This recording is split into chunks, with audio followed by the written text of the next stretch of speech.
So in our group chat earlier today, I shared a meme with you guys. I'm assuming this is an ex post, but this guy Robbie Litchfield posted, "I'm one small inconvenience away from using cryptic emo lyrics as my captions again," and as most of us being elder emos or elder millennials. Same difference. Yeah, basically. And then others being just straight up millennials. I felt very attached to that post. So that got me thinking about our question for the week. So if you guys follow us on social media, you'll know that our profile picture, it's the four of us and BB-8, and we're in Union Station Park. Is it a park?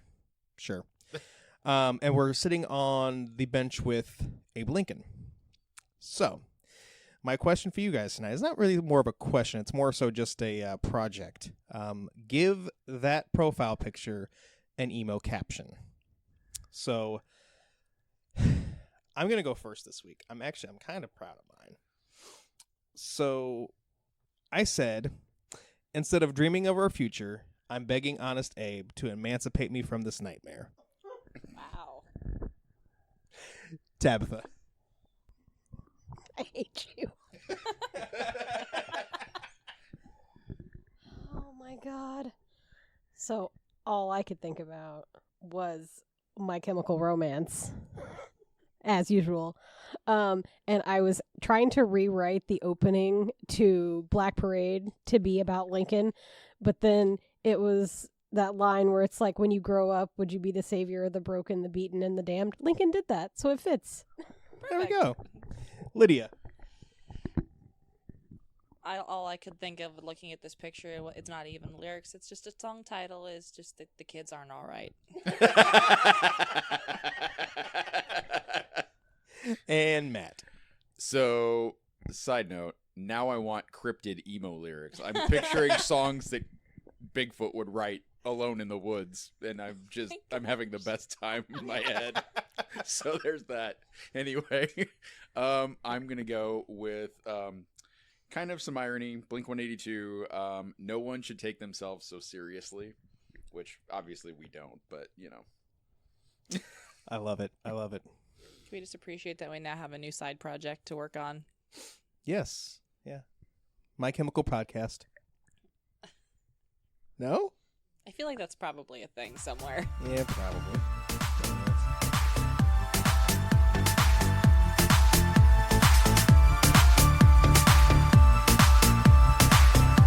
You're listening to The Geek Awakens with Mitch, Matt, Tabitha. And Lydia.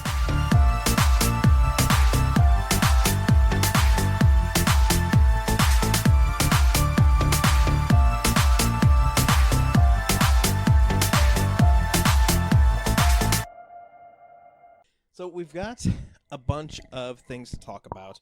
A couple of local things to bring up. First off, so Jim, who is the owner of Comic Service, it's a comic book store here in Springfield. He passed away yesterday. His daughter posted to the to Comic Service Facebook page, says, "Hello, my name is Claire. I am Jim's daughter.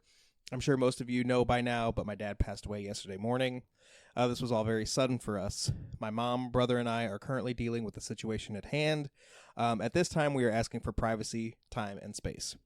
Comic Service will be closed for the time being, but we are exploring options for limited hours and or availability by appointment only. I apologize for any inconvenience this may bring you." Comic Service was never my go-to comic shop. It was definitely one that I would still, more than a few times a year would still pop in. I just couldn't handle 3 pull lists.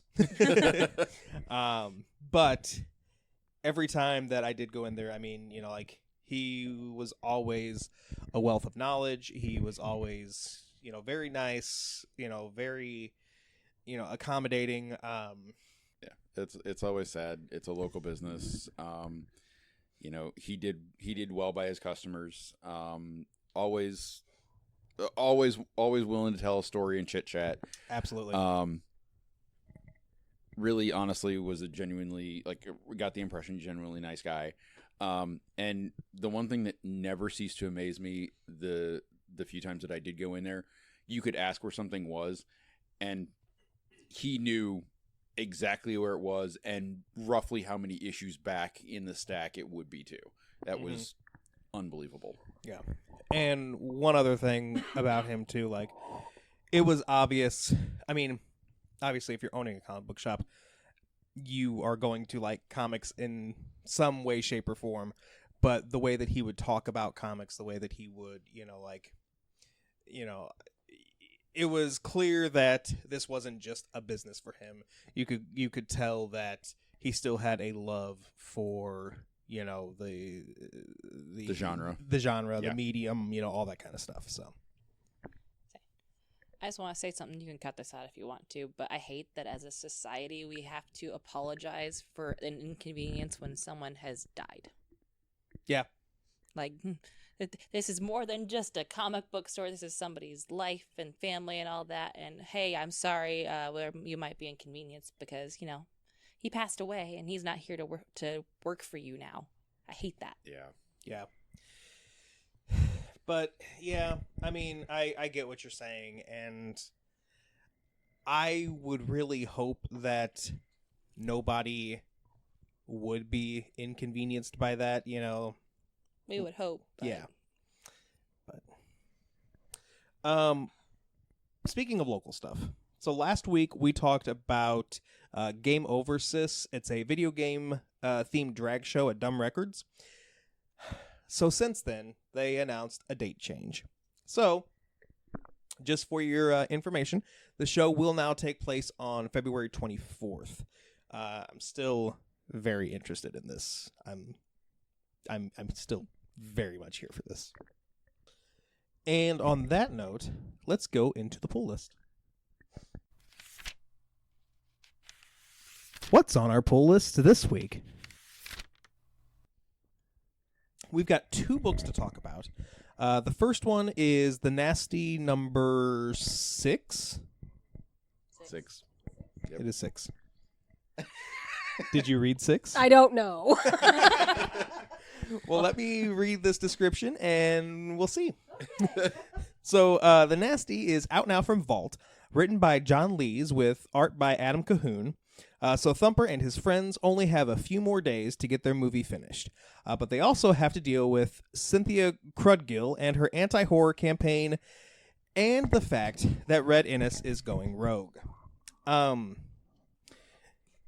This book, like we've talked about, I think, all the issues, and it's been one of our favorites.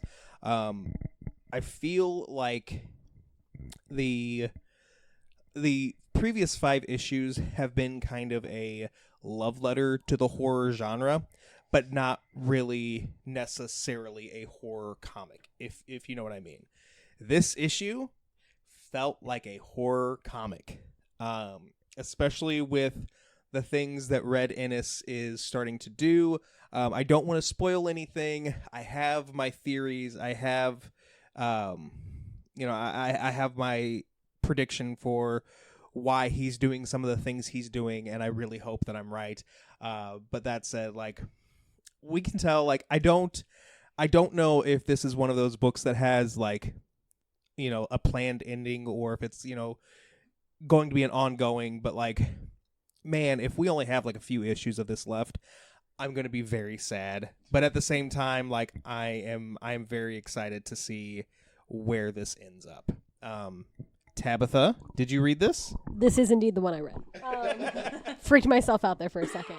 I really enjoy this. I think you're right. Like, the first 5 issues of this have not felt spooky. They've just felt interesting and kind of like we're waiting on something to come, and now I feel like that is finally happening, and I'm very excited to see what happens. I'm also interested, maybe after the show, to see what your theory is, to see if we have the same theory about where this is going. I have a lot of fun with this. the only kind of gripe that I have is my tiny, puny human brain does not do well with the jumps from page to page where it's like, oh, we're here. And then I'm like, wait, why are we back in this grocery store? How did we get here? Am I dreaming? Are we filming? Is this the movie? What's going on? And a little bit of a brain teaser for me on occasion. But other than that, I am really enjoying this, and I need to see how this ends up. Matt, what'd you think? I continue to really enjoy this. This definitely, like you said, has kind of amped up the horror feels in this issue. I guess my biggest thing is that, like, yeah, these first 5 issues have been leading up to something, and we're finally getting that, like, that what it is we've been leading up to. Like, that was this issue, kind of seeing how things are going to explode or unravel, if you will. The only gripe I had with this one is that a lot of the first 5 issues have been very good about balancing the art versus the words. And this one seemed a little heavy on the text.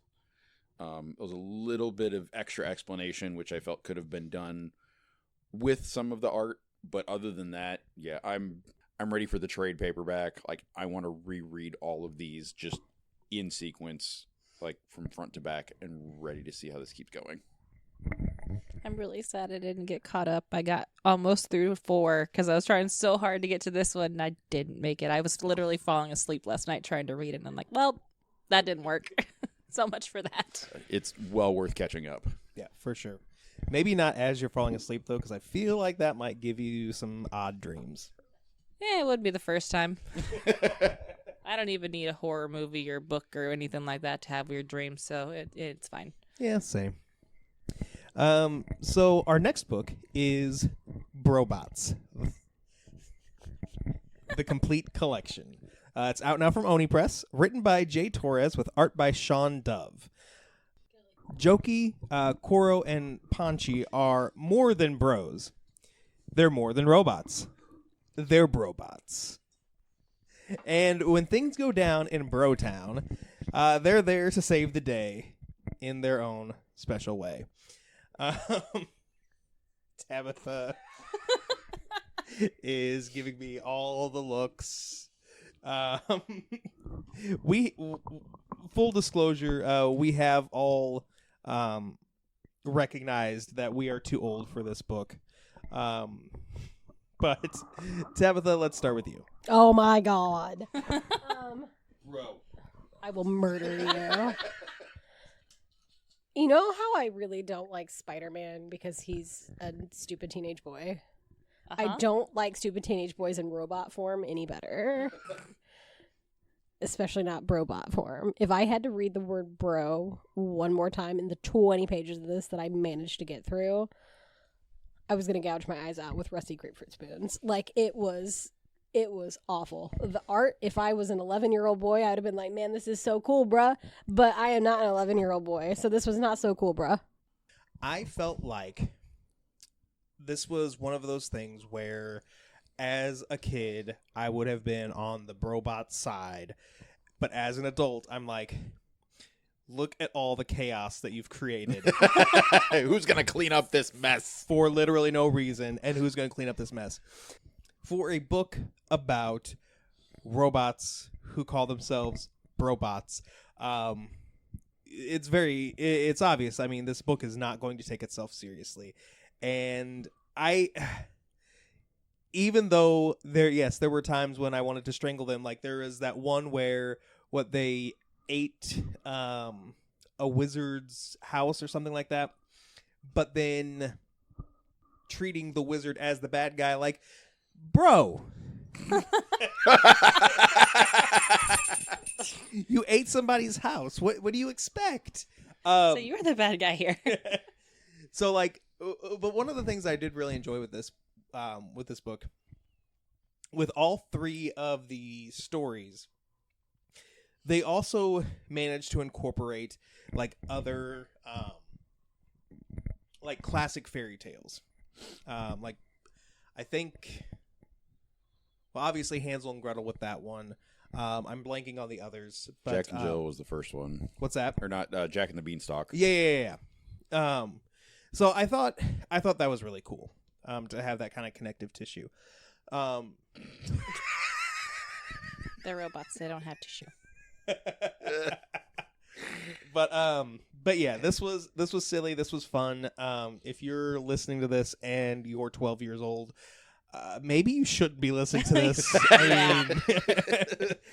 But if you have like 10, 11-year-old or whatever in your life, that kid will probably love this book. So there's that. Lydia, what'd you think? So obviously we are not the target demographic for this book. However, I feel like my 9, almost 10-year-old nephew would adore this, so maybe I need to give it to him. I'm with Tabitha, though. I only made it about 20 pages in and went, I can't do this anymore. So I didn't even make it far enough to realize that there was, like, fairy tale references to this, because I just couldn't do it. But it's cute. I feel like this is a scenario of, like, you walk into your kids watching TV and it's like, what in the hell are you watching right now? And then you remember that your parents used to like do the same thing with the stuff that you watched, and then you feel old. So anyway, moving on. Matt, what'd you think, bro?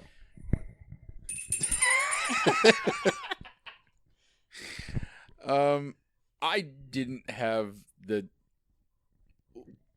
loathing for this that other people did. I didn't hate it. It was not my favorite. I did appreciate the dad jokes, if you will, that were included. Bro jokes. Brokes, if you will. He went for broke. How many shaves are being given out for this like segment alone? Well, right now we're up to 4. Anyway, as you were saying, bro. 5. The dad jokes were I enjoyed those. Those were well placed. I don't know. This obviously, yes, we're not the target demographic. The art was fine. It fit with the vibe that they were going for. My 9 and 12-year-old would have the best time with this. So yeah, I think for them it's going to be great. They'll tear through this, but you know, as an adult, just share it with those younger. All right, guys, let's go to trailer takedown. Let's get ready for trailer takedown. And we have 4 movies to talk about tonight. Admittedly, a couple of these, the trailers are older than we try to do with trailer takedown. We try to be a little bit more timely, but there were still things that we have not talked about, and so I was like, YOLO. Yo, bro. I did that just because you were aiming for the bell. I have just been sitting here waiting on you to say some dumb shit, so I've just left the shame list open at this point. You're going to keep on waiting. No, because you're going to say some dumb shit in like 30 seconds. What? I was just going to talk. Exactly. So the first matchup tonight is If versus Spaceman. If it stars Ryan Reynolds, and surprisingly, so like at the very beginning of the trailer, I was like, okay, cool, he's gonna be playing Ryan Reynolds again. As the trailer went on, though, like this was the least Ryan Reynolds that I've seen him play In a while. Yeah. It's definitely still there, but yeah, like there's another layer to him this time. It also, like, this features a bunch of creatures called ifs, which is short for imaginary friends. I don't know, this movie looks like it's either going to be really good or the best parts of the movie were in the trailers and the rest is going to be not so great. I'm leaning towards the former, though. That goes up against Spaceman, which was it's a new Adam Sandler movie coming out to Netflix. This seems to be one of the more serious Adam Sandler movies, which don't normally do it for me. I know that people have been really people seem to think that he does a really good job of acting in serious movies, and I'm not denying that. I just feel like those movies tend to not be for me. Also, his co-star is a giant talking spider, and y'all know I don't like spiders, so I'm not here for it. I'm giving If 8 points and 2 to Spaceman. Tabitha. As far as If, Matt, I'm so sorry. You're right. Matt, I'm so sorry. I feel like Ryan Reynolds is like stepping into his daddy era. Like he's making movies for his kids, I think. Oh, not his daddy era. I mean, both. Did you see that Salt and Pepper? You take daddy and you make it mean what you want it to mean. But Ryan Reynolds is in his daddy era. As far as Spaceman, this just straight up looks depressing. I have no beef with Adam Sandler in a serious role. I also think that spider looks cuddly as hell. So, like, I don't know. I'm probably more likely to watch the Adam Sandler one than I am the Ryan Reynolds one, and I can't believe I'm saying that.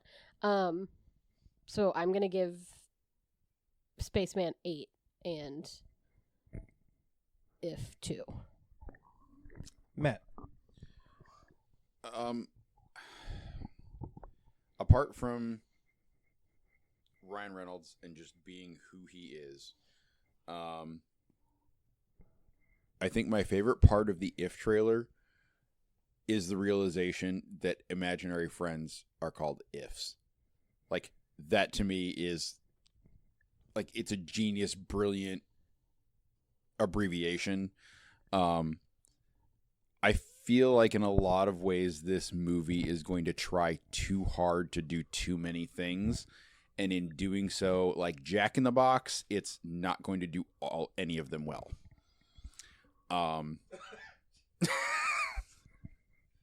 I struggle with that. Spaceman, I have no, like Tabitha said, I have no beef with Adam Sandler playing serious roles. It's still weird to see him not being Billy Madison and being an adult and doing serious roles and not seeing imaginary penguins. But at the same time, yeah, this does look like it could be pretty depressing. I am going to have to go down the middle on this one, 5 and 5, because I really honestly don't know which one I would sit through first. Lydia. So, yeah, I agree with you on the abbreviation. That's genius, and I love that. This is going to be probably mean, but my favorite part of this trailer was the little girl fainting at the side of the little marionette-looking girl, because, like, realistic reaction, okay? But this looks cute. I am with you. I'm curious if it's going to actually be good or if we just saw all of the good parts. I do feel like this is one that I could sit down with the kids and watch, so that gives it a plus. Spaceman, I honestly don't think I've ever seen Adam Sandler in a serious role before. Like, I don't think I've ever seen one of his serious movies. So that kind of caught me off guard. And I was intrigued and interested. And then there was a spider. And then I just got uncomfy the rest of the time. I still kind of want to see it, but I hate spiders, and it was creeping me out. So I'm going to give it 3, and I'm going to give If 7. I was really worried you were going to go 5 and 5, and that we would have tied. But with a score of 22 to 18, If moves on. It's going to meet the winner of Abigail versus The First Omen. Let's just go backwards. Lydia, we'll start with you this time. So as I told you guys after we watched it, Facebook has been shoving this trailer for Abigail down my throat like all week, and I've just been scrolling past it because I didn't really care. I didn't know what it was about. So actually sitting and watching it now, I'm kind of sad that I scrolled by it because I really kind of want to see this movie. The little like twist of, oh hey, you know, this little girl's in trouble. Oh hey, by the way, you guys are all in trouble. Psych. First Omen. I don't know what we watched. I know everything went in reverse. I know it made me very uncomfortable, and I highly doubt that I'm going to watch that. So I'm just going to give Abigail all 10 of my points. Matt. I don't have anything against the Omen movies. Any of the series that I've seen, they're not my favorite horror movies. But this trailer does very little to give us what this is about, apart from the first Omen, which is, I guess, the time that this demon makes its entrance into the world. I don't know. Show me some scary shit in the trailer, and I might be more inclined to watch this one. Again, this is the first trailer. We'll probably get more later on. Abigail, this trailer started, and I'm like, are we doing just like a Taken Liam Neeson remix here? Like, what's going on? And then you got the twist, and I'm here for it. Like, this is not what I expected. I always do love a good vampire story, so I'm going to go 9 points for Abigail and 1 for the first Omen. Tab. I love the Omen movie franchise. However, this trailer didn't really do anything for me. The whole backwards, like, that's overdone. Like, that as a trailer trope, as a movie trope, is very overdone. Like, honestly, if they had played this in the correct order and just let everything play out with, like, maybe a little spookier soundtrack, like, it would have been way more unsettling, I think, than it was. As far as Abigail, this looks fantastic. It's, that little girl is giving me "You're all going to die down here" vibes from Resident Evil. And I love it. This looks amazing. It has the added bonus of my boyfriend Dan Stevens. Yes. So I'm going to give 8 points to Abigail and 2 points to First Omen. So this is maybe how dumb I am. I didn't even realize that everything in the first Omen was backwards. I was... I mean, you are pretty backwards, so that makes sense. Ouch. I spent the whole trailer for the first Omen just like confused as to what is going on. I don't know what this is. Abigail, I like the idea of this little child ballerina also being a vampire. There were definitely some moments in the movie where, like, maybe caught me off guard, scared me a little bit, made me laugh. At the end of the day, though, like, I'm not 100% for sure that I'm going to watch either one of these movies. That said, based off of the trailer alone, Abigail gets all of my points, and the first Omen gets Nomen. So with a score of 27-3, Abigail moves on. So the finals, we have If versus Abigail. Do you guys have points? I mean, you give us 10 of them. What we do with them, I don't know.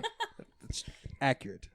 And so, Matt, since you're being Mr. Smarty Pants over there, let's start with you. I just thought we were going, whose line is it anyway? No points.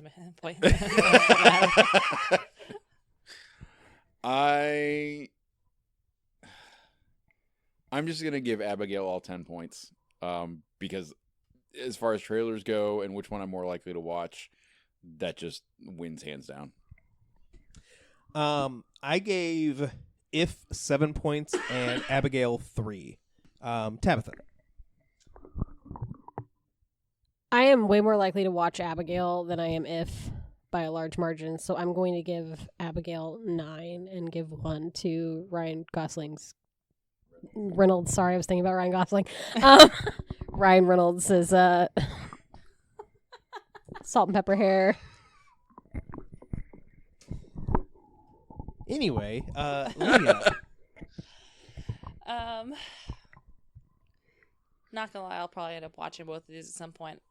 I want to see Abigail more than I want to see If, but I feel like I'm going to see If sooner than Abigail because, children. So I'm going to give 6 to Abigail and 4 to If. With a score of 28-12, Abigail bites If in the neck and wins this week's trailer takedown. So let's go ahead and go to gut reaction. Ow! Gut reaction. And our first story for gut reaction is we're going to stick with movies for a minute. So a teaser trailer for a biopic on Richard Simmons was recently released, but the former fitness guru is not happy about it. Richard Simmons typically keeps to himself these days. Stays out of the public eye, but he posted to his official Facebook page and said that I have never given my permission for this movie, so don't believe everything you read. I no longer have a manager, and I no longer have a publicist. I just try to live a quiet life and be peaceful. Thank you for all your love and support. Pauly Shore, who is playing Richard Simmons in this movie, spoke to TMZ and said that he is not coming from a vindictive place, and he vows to do Richard justice in his portrayal. Giving this movie a thumbs down. I am sure that the Richard Simmons story is one that could be told very well, but especially with the fact that he is still with us, would have been better, in my opinion, if he had at least given his blessing, if not, actually been a part of this movie. And just with Pauly Shore, I have a really bad feeling that, it's going to border onto the, way too comedic side. I'm not here for this. Tabitha. Yeah, with knowing Richard Simmons' feelings about this, I'm just not very comfortable with it in general. When you have someone who is actively living and you're trying to make a biopic of them and you don't have their blessing, that just kind of grosses me out. So, thumbs down. Matt.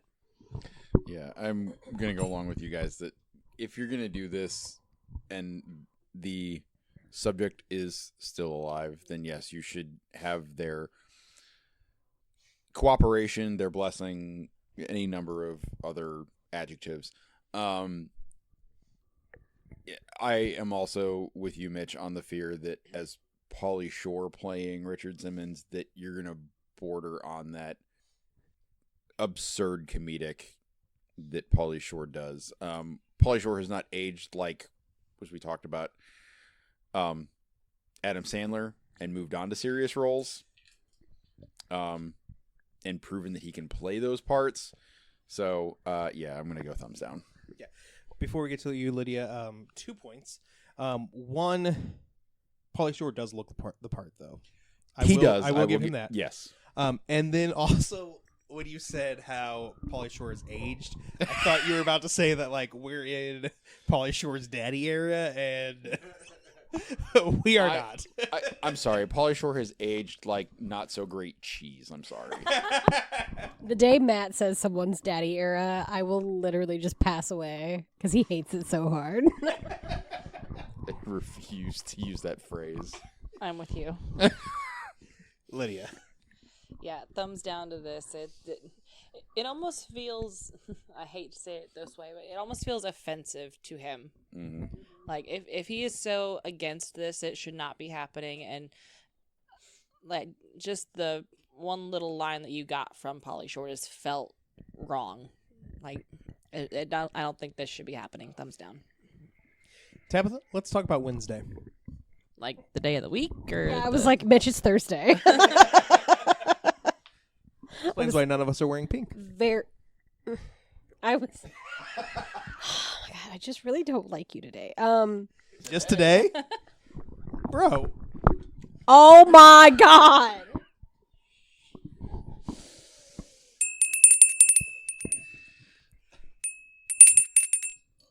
That was 2 bells, Lydia. For who? For Mitch and his existence. Okay. Wait, so do I get one and my existence gets one? Yes. It is now. Yes. Mitch gets one. The fact that Mitch exists gets another one. So sorry. Not really. Anyway, we're getting a new season of Wednesday on Netflix. It's going to return for a season 2, and evidently it's going to look a little different. It's going to be a little more cinematic in nature. All of our favorite characters and all of our favorite actors are coming back.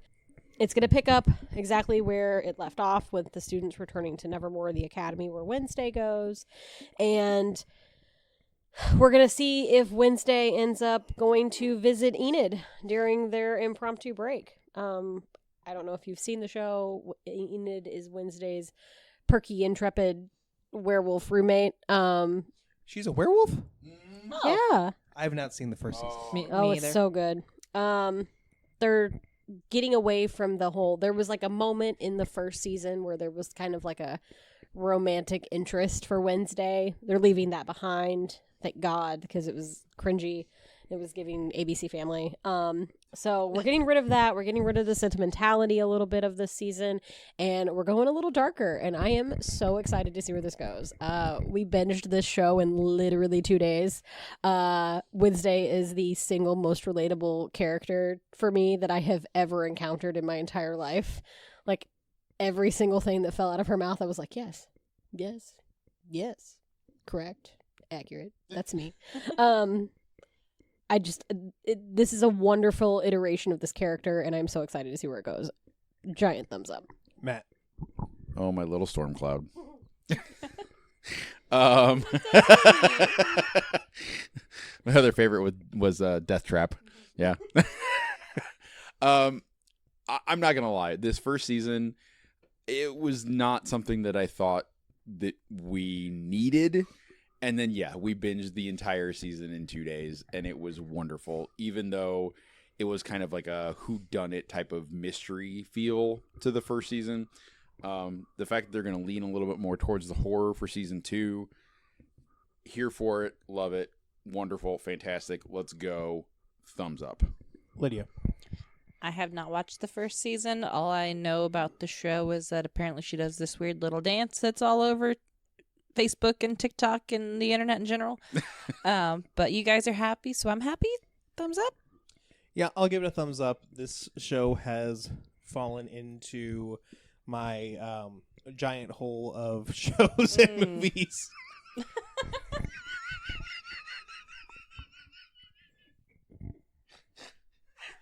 I would like you to know that you almost had red wine all over the floor, the wall. Not Seth. That was almost very bad. But yeah, this show has like just joined the list of all. That was a better choice. Way better phrasing. I'm leaving that in, by the way. Join the list of all the movies and shows. I'm like, hey, this looks cool. I want to watch it. And then do I ever? No. But that said, I'm still here for it, and I hope that this show has a lot of success, so thumbs up. Penguin Random House is releasing an officially licensed cocktail book later this year based on Dungeons & Dragons. Puncheons and Flagons will come out on August 27th, and it'll feature 75 different recipes for cocktails, mocktails, and bar bites, with names like Necromancer, Candlekeep Tea, and Baldurian Tonic. The 192-page hardcover will retail for $29.99. I've never played Dungeons & Dragons. I know very little bit about it.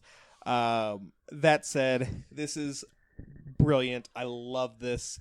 The price point, little bit steeper than I would like to pay, but still very manageable. It's still like if I was a big fan of Dungeons & Dragons, would happily pay that. I love when they put out stuff like this. But yeah, totally here for it. And maybe this will help jumpstart Comic Sans drinks. I don't know. So thumbs up, Tabitha. This is $30 well spent. I need this immediately. Thumbs up. Matt. Yeah, we're going to Barnes & Noble and pre-ordering this weekend for sure. This is brilliant. It's fantastic. The only downside may be the requirement of Matthew Lillard's D&D themed bourbon to go in some of these drinks. But which is $150 a bottle, by the way, and sold out. Anyway, but regardless, this is brilliant, fantastic, love it, huge thumbs up. Lydia. Yeah, so I feel like this is definitely going to go on the shelf next to my Binging with Babish and my Hannibal cookbook that I already have. So yeah, thumbs up. Tabitha, let's talk about a children's book written by Barbara Rico. Am I pronouncing that right? I believe so. So Barbara, back in 1972, wrote a really cute children's book, and it's just been living in the family archives. The whole family's always known about it. It was just line by line. There was never any illustrations. It was just the story outline, basically. For Christmas this year, her grandson had it published for her. Aww. Had it illustrated and put into form, and the video of him giving it to her for Christmas is one of the single most wholesome things I've ever seen on the internet. I normally don't stumble across wholesome stories, so I was like, oh, That's for sure. this is interesting. Why am I getting this? Her reaction is absolutely priceless.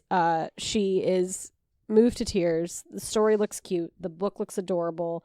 Hopefully it's going to be eventually for sale, maybe via Kickstarter or Amazon, and it just so cute. I'm just glad that this happened while this woman is still, with us. Like, this is just so she could reap the benefits and see it come to life. It's just 2 thumbs up.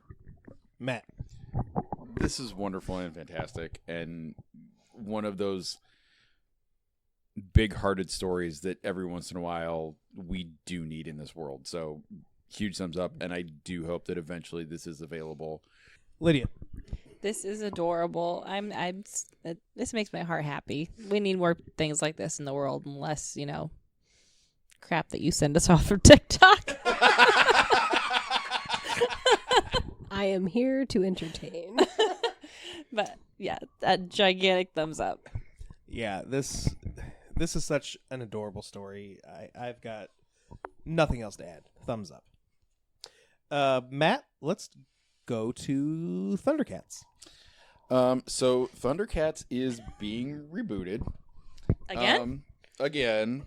Dynamite Entertainment, is going to be releasing issue number 1 February 7th, so very soon.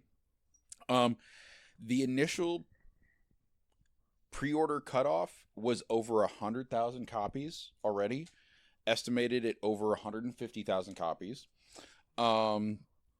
There is one variant cover which will be drawn by Deadpool creator Rob Liefeld.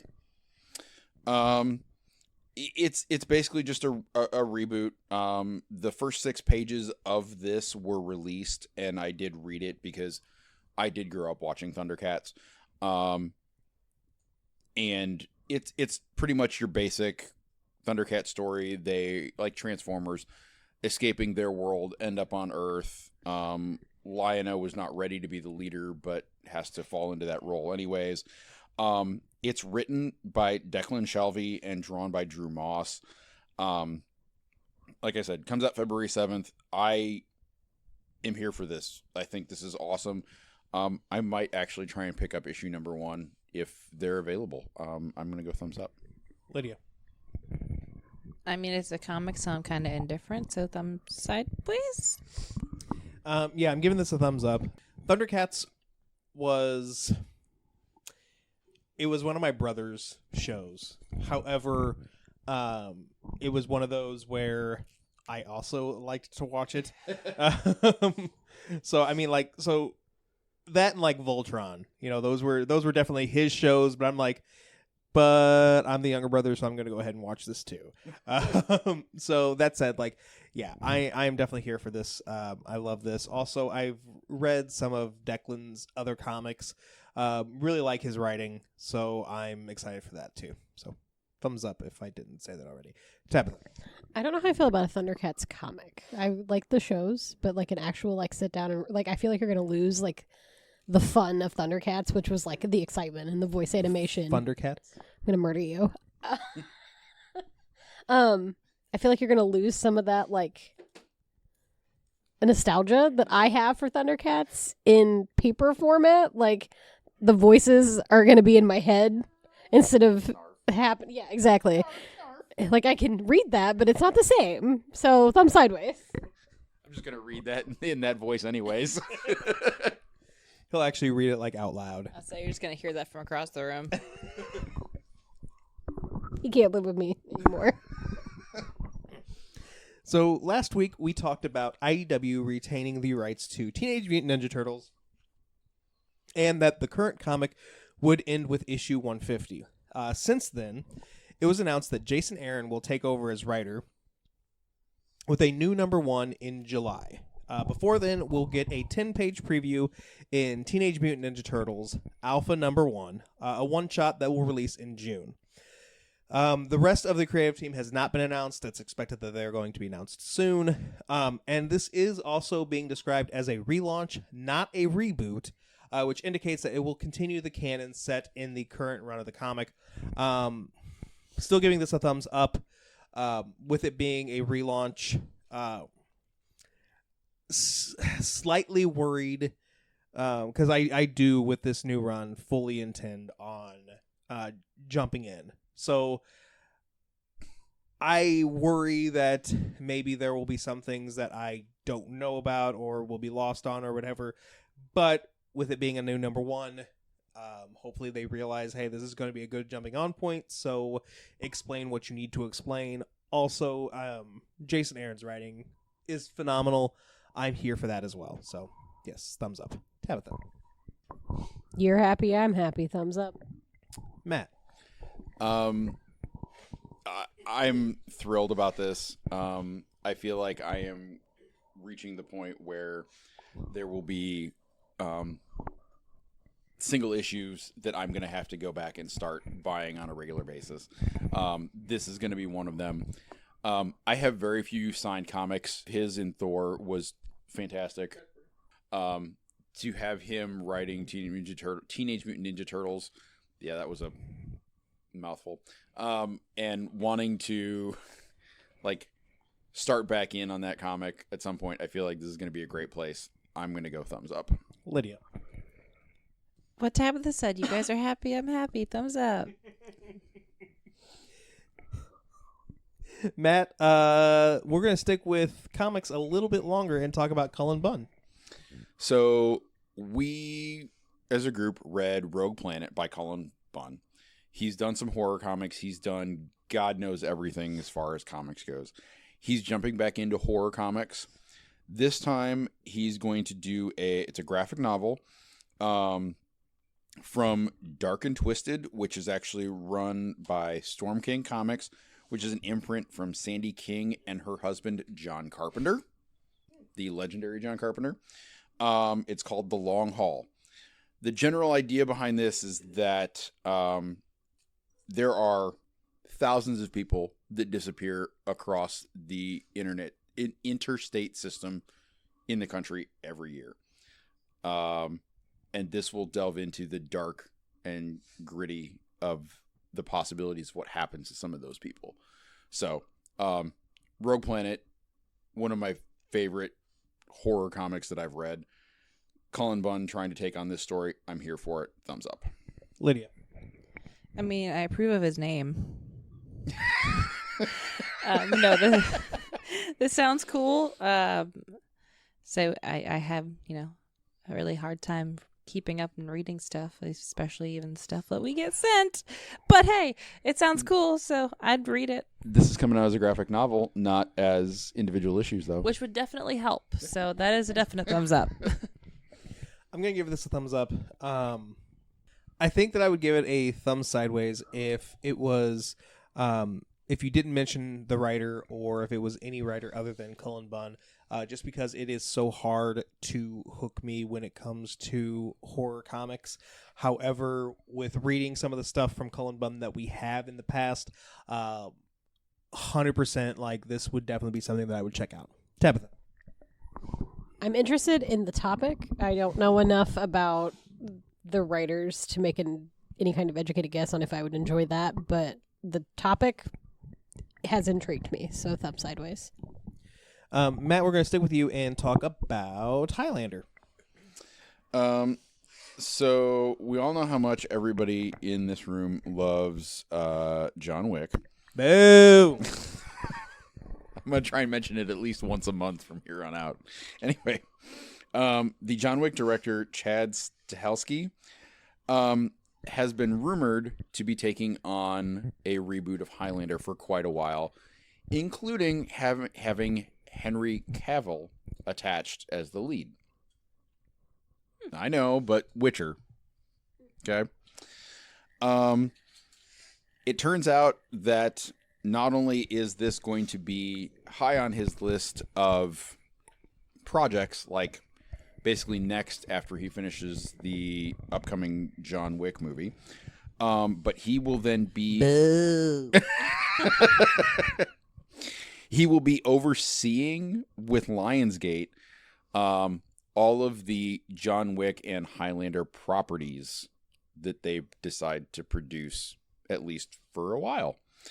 So I don't know. I know everybody is not a fan of John Wick, but I think what he's done with that film series and putting him in charge of Highlander and then the expansion of those things, I think for those properties it's going to be a good thing. So I'm going to go thumbs up. Lydia. Well, I'm one of the people in the room that doesn't hate John Wick. So I'm intrigued. I'm curious to see what he can do with a remake like this. And having Henry Cavill attached would not bother me either. Just saying. So I'm gonna give it a thumb sideways because I would have to see and like more to know if it's gonna be good or not. Yeah, I'm also gonna give it a thumb sideways. I too am interested to see how Henry Cavill plays this role. Okay, Mitch. That said, I can't give anything that mentions John Wick a full thumbs up, so thumb sideways. Tabitha. Yeah, I'm kind of in the same boat as Mitch. The Henry Cavill did do a wonderful job with Witcher. I honestly, in my bones, don't know if we need a Highlander reboot in 2024. Like, I don't know that that's necessary. If anybody can pull off Highlander, it's probably going to be Henry Cavill. Truth. But again, I don't know that we need this. And also, you said John Wick too many times, so thumb sideways.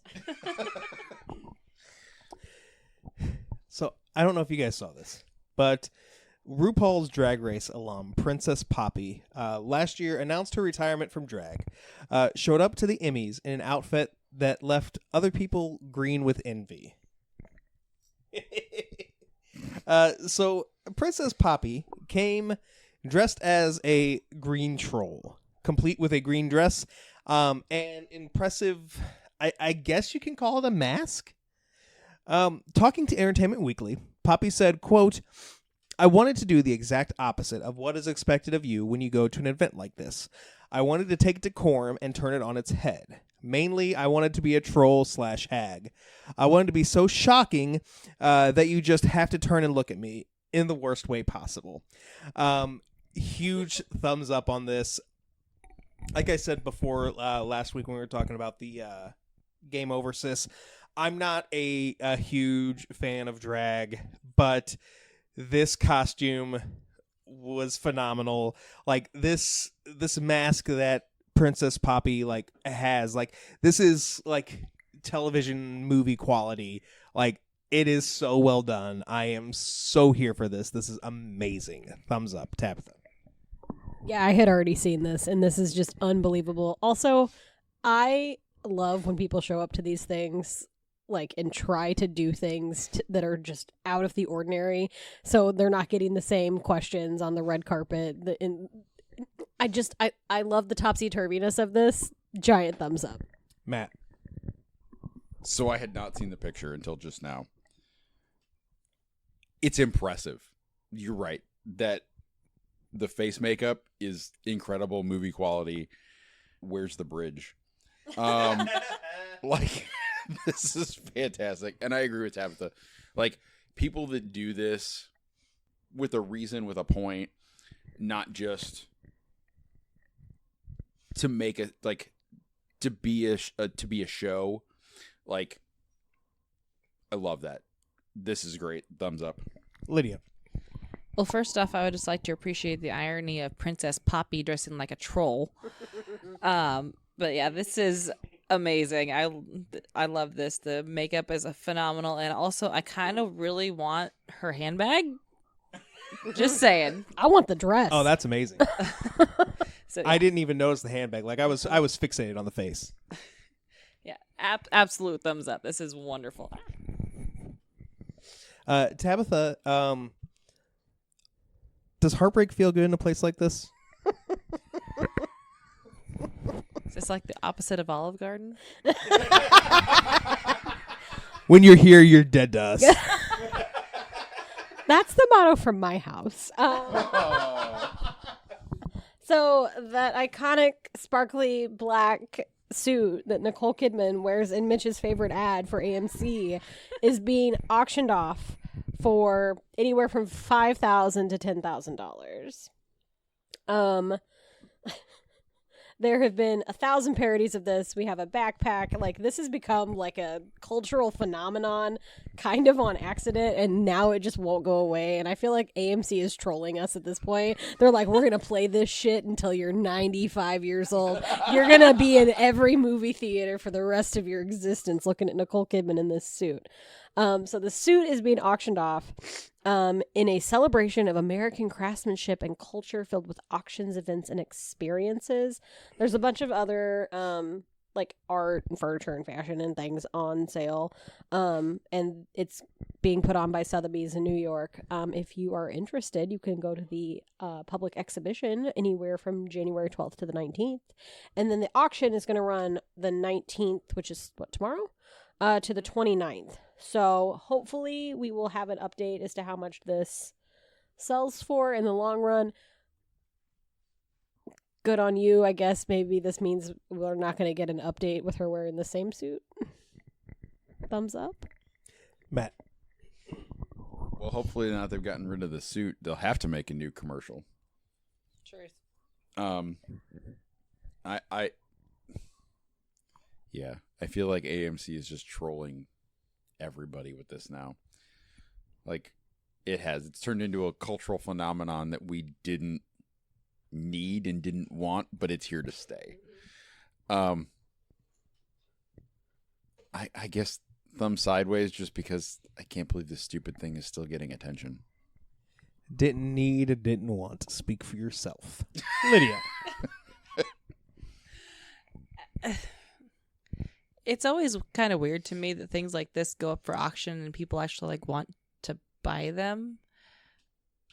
I'm also just I'm with Matt. Like, I'm over this intro to a movie. Like, I came to see the movie. I've already seen this. I could probably quote it word for word by now as many times as I've seen it. No. Right now. No.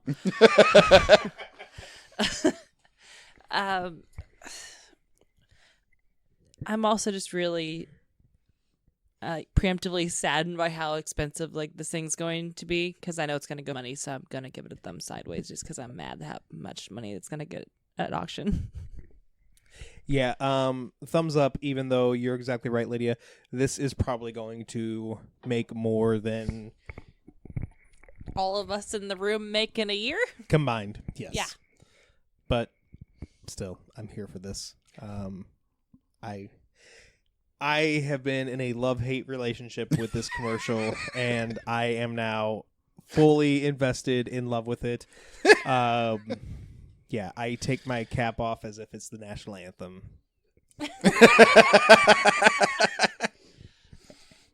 So this next story could not have happened to a nicer guy. The Florida Escambia County School District recently pulled down more than 1,000 books, including Killing Reagan, The Violent Assault That Changed a Presidency, and Killing Jesus, A History, both by Bill O'Reilly. ECPS spokesperson Cody Strother said that the books, quote, have not been banned or removed from the school district. Rather, they have simply been pulled for further review to ensure compliance with the new legislation. The legislation is HB 1069, and it's intended to restrict books in Florida schools that are, quote, alleged to contain pornography or obscene depictions of sexual conduct. O'Reilly, plot twist, is not a fan of this. He calls this preposterous. Preposterous. I still didn't pronounce it right. It's fine. He said, quote, when DeSantis signed the book law, I supported the theme because there was abuse going on in Florida. There were far-left progressive people trying to impose an agenda on children, but the wording of the law was far too nebulous in Tallahassee. He went on to say that these are materials that are inappropriate, and those materials have to be specifically included in the law with language that is very specific. You can't be throwing John Grisham under the bus. It's absurd. For reference... Wait, did he just compare himself to John Grisham? Maybe. Okay. Just checking.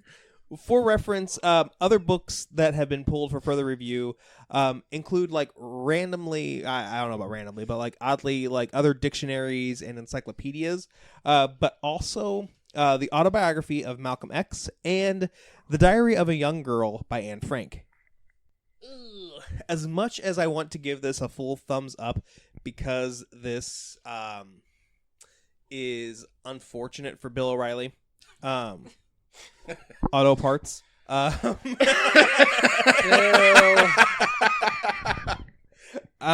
have to give this a thumb sideways because of the overall Repercussions? borderline censorship of books.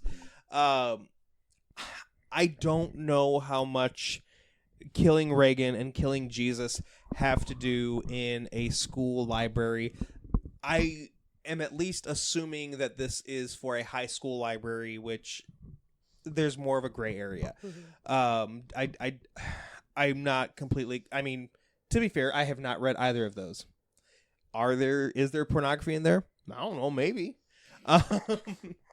But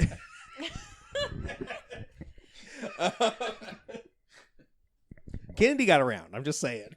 Facts. So did Jesus.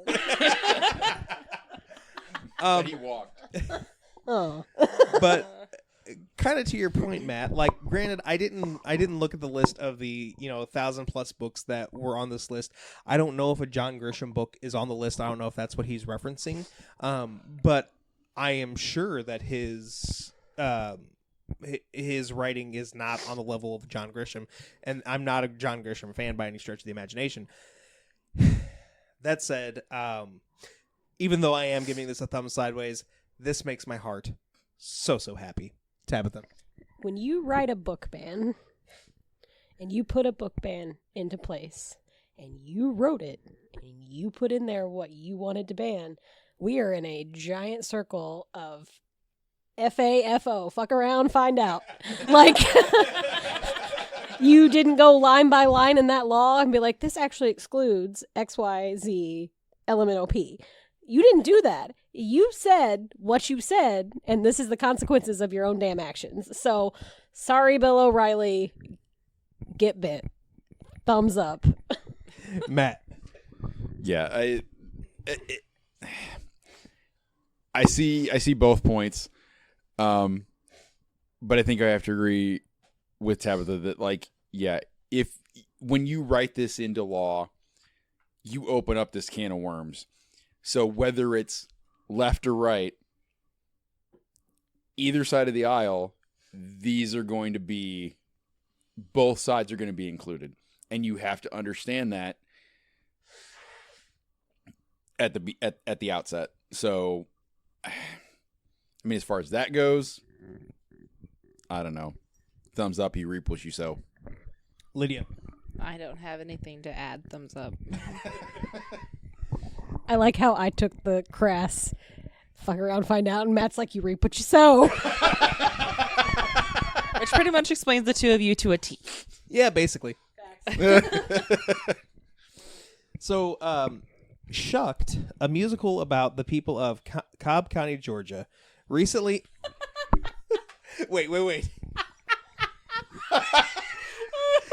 Do you not know about Shucked? No. Do you not know I about Shucked? don't, and I do musical theater. Okay, so... I know about Shucked. I'm not really a big fan of musicals. It's very exciting, and here's Mitch for more. So let me give you my notes, and then I'll go slightly more in depth. Cobb County, Georgia. Right? This shit writes itself. And then we're doing an old-fashioned lock-in. We're listening to the musical, the whole soundtrack before you guys can leave. Sorry, there's a snowstorm. So, like I said before I broke Tabitha's brain, Shucked, a musical about the people of Cobb County, Georgia, recently ended its Broadway run. If you didn't get a chance to see it, you're in luck, because a movie adaptation is in the works. It was announced during the curtain call of the final performance. Book writer Robert Horn is writing the screenplay. Composers Randy Clark, yes, that Randy Clark, and Shane McAnally, that Shane McAnally, yes. What alternate reality am I living in right now? As well as director Jack O'Brien are executive producing. But in case you can't wait that long, a North American tour of the musical launches this fall. Giant thumbs up. So I am shocked that you guys don't know about this. I am shocked. I can't believe you didn't take that opportunity. So this tells a story. So Cobb County, they grow corn, obviously. Really? But like their corn stops growing, and so it takes this woman named Maisie to No. um, Maisie. yes, to go out into the world and find a way to fix this. This musical is so amazing. Before I ever listened to it, like they had a hardcore social media campaign. Like it followed me, or it didn't follow me, but like I was seeing sponsored ads on Instagram, Facebook, everything. And so like I was intrigued by it, but yeah, so like once the soundtrack was finally released, I listened to it and fell in love with it. I'm going to show you guys. I'm not going to follow Not Seth's advice. I'm not going to make you listen to the entire soundtrack, but we're going to watch a video. Yeah, this movie or this musical is so fun. I am definitely going to see it when it is on tour, and I am so excited for this movie, especially with the book writer also writing the screenplay and with the composers having a big part of the movie. I'm here for this. Giant corn up, Tabitha. Never say that again. I don't know. Much like I don't watch the Beverly Hillbillies because it triggers me from my childhood. I also didn't watch Breaking Bad because it triggered me from my childhood. I feel like this might end up on the list of things that I cannot watch because it triggers me from my childhood. So we'll see. Matt, however, I'm going to give this a... Are we still doing thumbs? I don't even know what's going on anymore. Something about corn.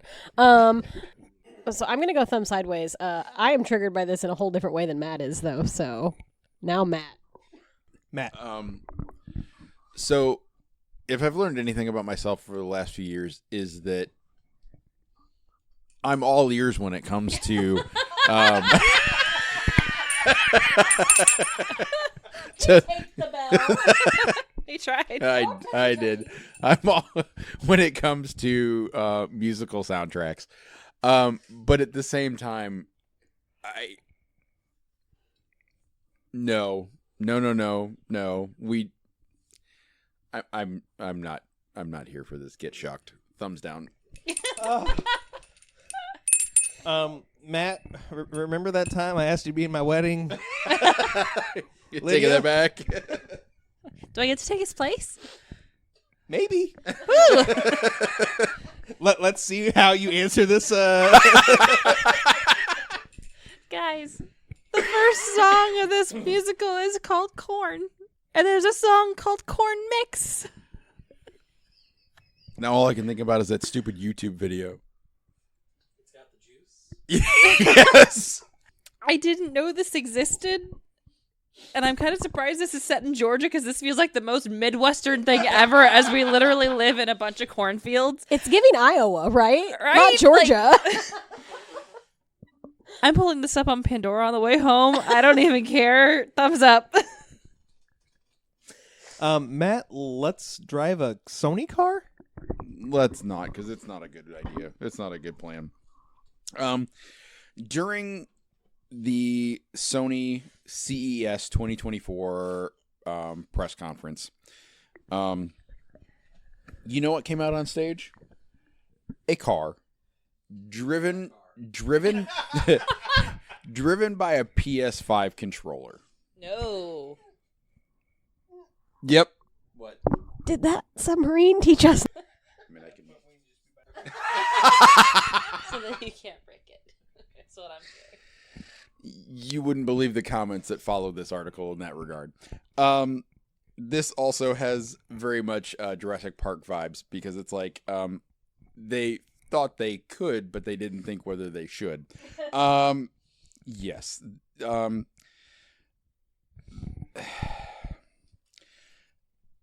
Sony and Honda worked together to create this car called Afeela, Afeela. Don't like that. Yep, don't know what that stands for. I'm not a feeling that.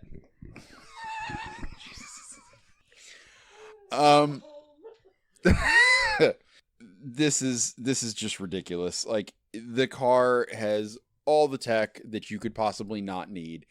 It is a prototype. There's no indication where this is really going to go into production. But there is a small note that Sony and Honda are in collaboration with Microsoft to license their AI as a conversational personal assistant for said vehicle. Thumbs down. Just thumbs down. Lydia.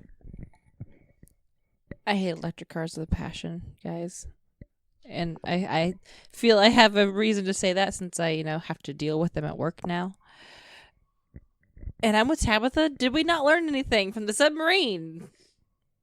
You don't drive a car, a real car, with a controller. Also, this thing is ugly.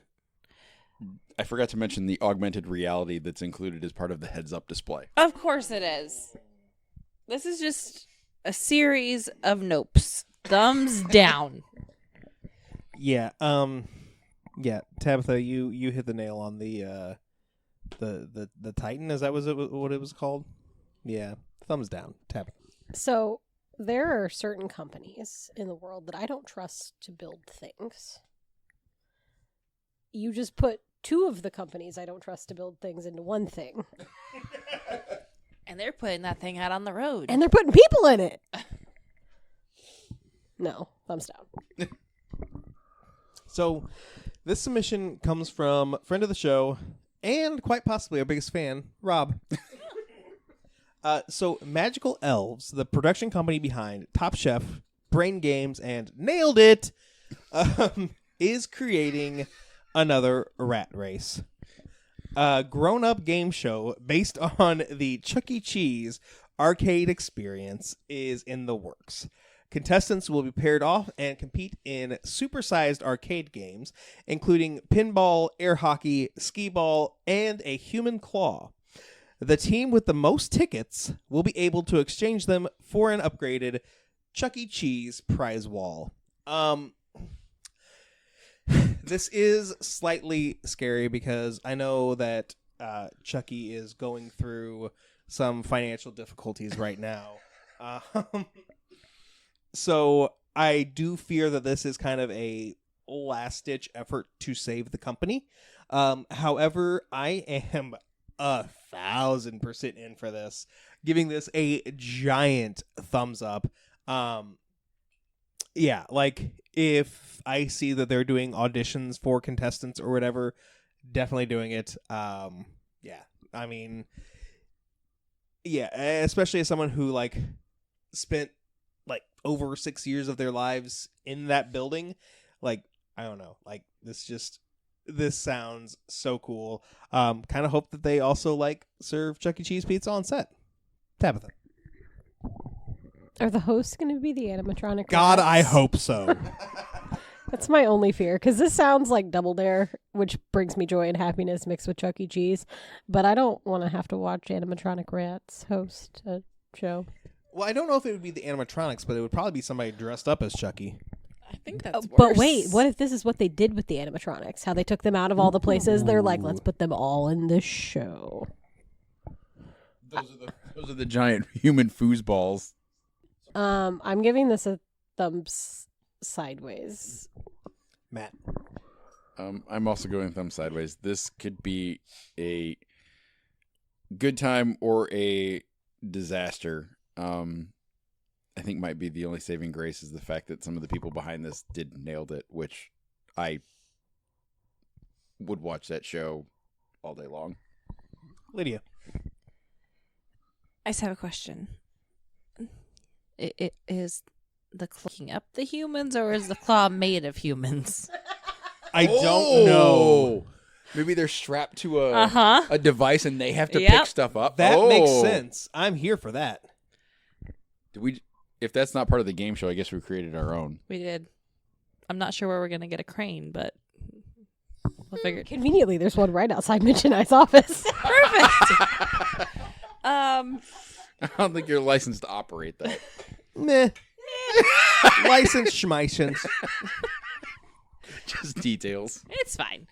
I'm gonna go thumb sideways because I mean, depending on certain details, this could be fun. This also could turn into a Five Nights at Freddy's situation really quickly, and I'm scared. So we've got one last story for tonight, and Tabitha has retaken her glory or whatever. Tabitha, does everything truly run on Duncan? Apparently. Also, if I ever want the last story, I'm just going to have to Google Florida going forward. That's fair.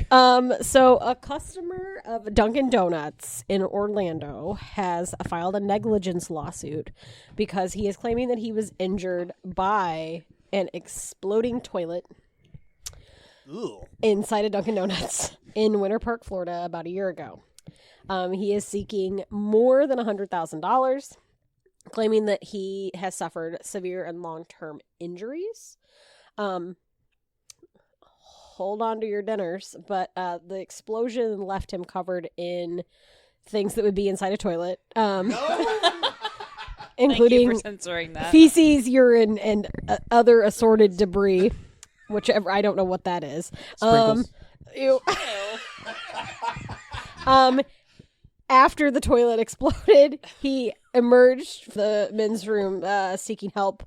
And evidently the manager told him, "Oh yeah, we were aware of that problem." Oh my god. I'm not sure how the toilet exploded. I don't know. He does say that he has required mental health care and counseling since this incident back in January. Same. I get it. If a toilet in a Dunkin' Donuts exploded on me, I would also need so much therapy. I would need more therapy from having to emerge from the bathroom into the public covered in poo and exploded innards of toilets. Ew. Why'd you have to say innards? I don't know, but like we all know what Duncan does to everyone's insides. It cannot be nice in there. So, did the like commode itself explode? Yeah, is there like porcelain everywhere? Yeah. So like, did this So- dude like also have injuries? Shrapnel. From what I gather, is it was Shatner. like it was like air building up in the plumbing line, so it was like backed up, and then he flushed it, and then it went out like toilet vomit, like projectile toilet vomiting. This is just progressively getting worse. I don't know how else to explain it. I'm so sorry. I feel okay.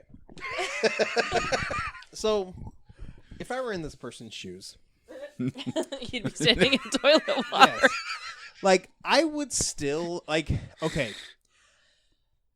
I don't know how covered this person was, but I'm imagining it was pretty bad. But that said, like if I were in that person's shoes, like once I noticed that stuff like starting flying out, like I'd be the fuck out of there. No washing my hands this time. I mean, maybe he was standing in front of it doing a number one, and it exploded while he was number oneing. But I thought you said he flushed it. Yeah, but I don't know how you people go to the You bathroom. don't flush mid pee. You people. People. Maybe he flushed and then was trying to like button up his pants. Yeah, he flushed, and then it took it a second, and then it exploded while he was putting things away. No, if I have an exploding toilet in front of me, I'm not going to Or take behind you. Yeah, I'm not going to take the time to zip up. I'm running out of that bathroom, and if people see Lil Mitch, they see Lil Mitch. Too bad. I'm so uncomfortable. So are the people in those Dunkin' Donuts. Saw little Mitch. Yeah. Except for that one person who was kind of giving me weird eyes, but whatever. I can't ever go back to Dunkin' Donuts and go to the bathroom. I don't think I've ever used the bathroom in a Dunkin' Donuts. So that's my question number one. How long were you there that you had to use the bathroom at Dunkin' Donuts? When you gotta go, you gotta go. I have never spent enough time in the Dunkin' Donuts that required use of their bathroom. Maybe it was the Period. closest bathroom. I don't know. I mean, okay, there was a period of time when I was being a good friend. Yeah, I know, right? That just doesn't sound real. But I gave a friend of mine a ride to, like, she had like a personal training session or something like that. And so to kill time, I would go, there's a nearby Dunkin', and so I would go, I would have an iced coffee, I would probably have a donut, whatever, and I would be there for about an hour. So it would not be uncommon for me to go to the bathroom at that point. So I am very experienced with Dunkin' bathrooms. Nope. There has got to be a universe in which we live that you never said that to me. The whole show. It's not gut reaction. But Definitely a gut reaction. Oh. all right.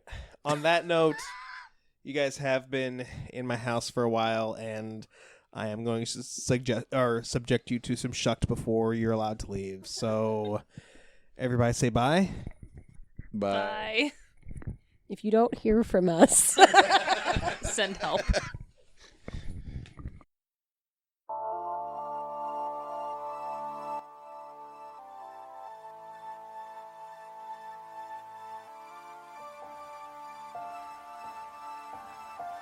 That's going to do it for this episode of The Geek Awakens. If you have any questions, comments, or concerns, shoot us an email at thegeekawakenspodcast@gmail.com.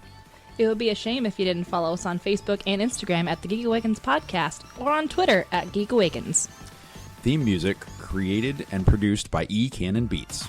our logo was designed by Shay McCain. Thanks for listening. We'll catch you next time. We're boldly gone.